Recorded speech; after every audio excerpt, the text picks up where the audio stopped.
Hello to all. ये polity का 6 series है, पॉलिटी धुरंधर सीरीज़। और ये सारे एग्ज़ाम्स के लिए इम्पॉर्टेंट है, बट बेसिकली यूपीपीसीएस के लिए इम्पॉर्टेंट है। तो हम शुरू करते हैं पॉलिटी का ये धुरंधर सीरीज़। आज हम पढ़ेंगे article related to president of India और रिलेटेड टू गवर्नर और special provision for the states. ये तीनों टॉपिक से ही आपको 4-5 नंबर कवर हो जाएगा आपका प्री में। और ये तीनों टॉपिक ही बहुत इंपॉर्टेंट है, हर साल मैचिंग में पूछे जाते हैं।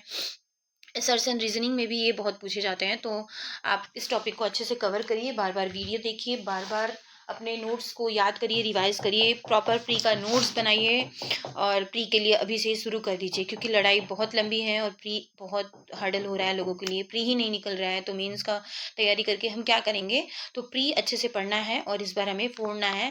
प्रोसीड करते हैं। Radhe Radhe once again. Article related to the president of India. ठीक है, तो पहला आर्टिकल क्या है? तो पहला आर्टिकल है आर्टिकल 52। क्या है? आर्टिकल 52। आर्टिकल 52 में क्या है? तो प्रेसिडेंट ऑफ इंडिया। उसके बाद है आर्टिकल 53। 53 में क्या है? हमारा एग्जीक्यूटिव पावर है। ठीक है, आर्टिकल 52 प्रेसिडेंट है, 53 में क्या है? हमारा एग्जीक्यूटिव पावर है। ठीक है, तो 54 में है क्या है? हमारा election of the president of India. ठीक है, election of the president of India. उसके बाद 55 में क्या है? हमारा इलेक्शन है, मैनर ऑफ इलेक्शन है। ठीक है, मैनर ऑफ इलेक्शन। 56 में हमारा क्या है? Term of the office of the president, जो कि 5 ईयर का टर्म होता है उनका, आपको पता ही होगा। आर्टिकल 57 क्या है हमारा? तो एलिजिबिलिटी फॉर री इलेक्शन। ठीक है, एलिजिबिलिटी फॉर री इलेक्शन। उसके बाद आर्टिकल 58 क्या है हमारा? तो qualification for the election as a president. ठीक है, उनका क्वालिफिकेशन है 58 में, क्या है उनका क्वालिफिकेशन है 58 में, क्या उनका क्वालिफिकेशन है। उसके बाद 59 में हमारा क्या है? तो condition of a president office. उसके बाद 60 में है हमारा क्या है? तो प्रेसिडेंट का ओथ एंड एफर्मेशन है। 61 में क्या है हमारा? Procedure of impeachment. ठीक है, और 72 में हमारा क्या है? तो प्रेसिडेंट का पार्डनिंग पावर है। ठीक है, प्रेसिडेंट का पार्डनिंग पावर किस में है? 72 में है। 61 में इम्पीचमेंट है। 60 में हमारा ओथ एंड एफर्मेशन है। 59 में कंडीशन ऑफ प्रेसिडेंट ऑफिस है। 58 में हमारा qualification for the election as a president है। 57 में हमारा क्या है? एलिजिबिलिटी फॉर री इलेक्शन है हमारा। 56 में हमारा क्या है? तो term of office of 5 year है। उसके बाद 55 में है क्या रहा? मैनर ऑफ इलेक्शन है। 54 में है हमारा election of the president by the electoral college है। और 54 में हमारा क्या है? एग्जीक्यूटिव पावर है। और प्रेसिडेंट ऑफ इंडिया किस में है? 52 में। तो 52 से 72 उन्हीं का आर्टिकल है। किसका? प्रेसिडेंट का आर्टिकल है। ठीक है, 52 से स्टार्ट हुआ है, 72 में उनका पार्डनिंग पावर है। यस, प्रोसीड करते हैं। उसके बाद आर्टिकल रिलेटेड टू गवर्नर। ठीक है, आर्टिकल रिलेटेड टू गवर्नर। तो क्या क्या आर्टिकल है गवर्नर? ठीक है, article related to governor. Governor के क्या क्या आर्टिकल है ये भी हर साल एग्जाम्स में आते ही हैं। अगर आपने प्रीवियस ईयर पेपर देखा है, प्रीवियस ईयर पेपर बहुत इंपॉर्टेंट है यूपीपीसीएस एग्जाम के लिए, उसको डेली देखिए।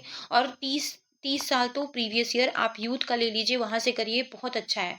उसके बाद है पहला आर्टिकल है गवर्नर का, आर्टिकल 153। तो आर्टिकल 153 में क्या है? Governor of the state. 154 में क्या है? Executive power of the state. 155 में क्या है? Appointment of the governor. और 156 में क्या है? Term of office of governor. 157 में क्या है? Qualification of the governor. 158 में क्या है? Condition of the governor office. 159 में क्या है? Oath and affirmation. 160 में क्या है? उनका फंक्शन ऑफ द गवर्नर। उसके बाद 167 में क्या है? उनका power of the governor to grant pardon. ठीक है, तो 153 में गवर्नर ऑफ द स्टेट है। 154 में executive power of the governor है। 155 में अपॉइंटमेंट है। 156 में टर्म ऑफ द ऑफिस है। 157 में क्वालिफिकेशन है। 158 में कंडीशन ऑफ गवर्नर ऑफिस है। 159 में ओथ एंड एफर्मेशन है। 160 में function of the governor discharge है। उसके बाद 167 में है power of the governor to grant pardon. ठीक है, उसके बाद हम प्रोसीड करते हैं। उसके बाद नेक्स्ट टॉपिक है हमारा आर्टिकल 371। ठीक है, ये बहुत इंपॉर्टेंट है, हर साल क्वेश्चंस आते ही रहते हैं, तो हम ये कवर करेंगे आज। आर्टिकल 371 क्या है? कौन से स्टेट्स इसके अंदर आते हैं आर्टिकल 371 के अंदर? तो महाराष्ट्र आता है और गुजरात आता है। और आर्टिकल 371 ए में नागालैंड है, बी में असम है, 371 सी में मणिपुर है, और डी में डी फॉर डॉग में आंध्र प्रदेश है। उसके बाद 371 ई में क्या है, तो हैदराबाद है, और एफ में है सिक्किम, और जी में है मिजोरम, एच 371 एच में है अरुणाचल प्रदेश, और आई में क्या है 371 आई तो गोवा, और 371 जे में क्या है कर्नाटका। ठीक है, तो जे में कर्नाटका है, 371 जे में कर्नाटका, और आई में है गोवा, एच में है अरुणाचल प्रदेश, एच में है मिजोरम, एफ में है सिक्किम, और ई में है हैदराबाद, और डी फॉर डॉग में है और आंध्र प्रदेश, और सी में है मणिपुर, और 371 बी में है असम, और 371 ए में है नागालैंड। ठीक है, और 371 अगर बस 371 दिया रहेगा तो उसमें क्या है, तो महाराष्ट्र एंड गुजरात। ठीक है, आप कमेंट बॉक्स में कमेंट करेंगे कि आर्टिकल 371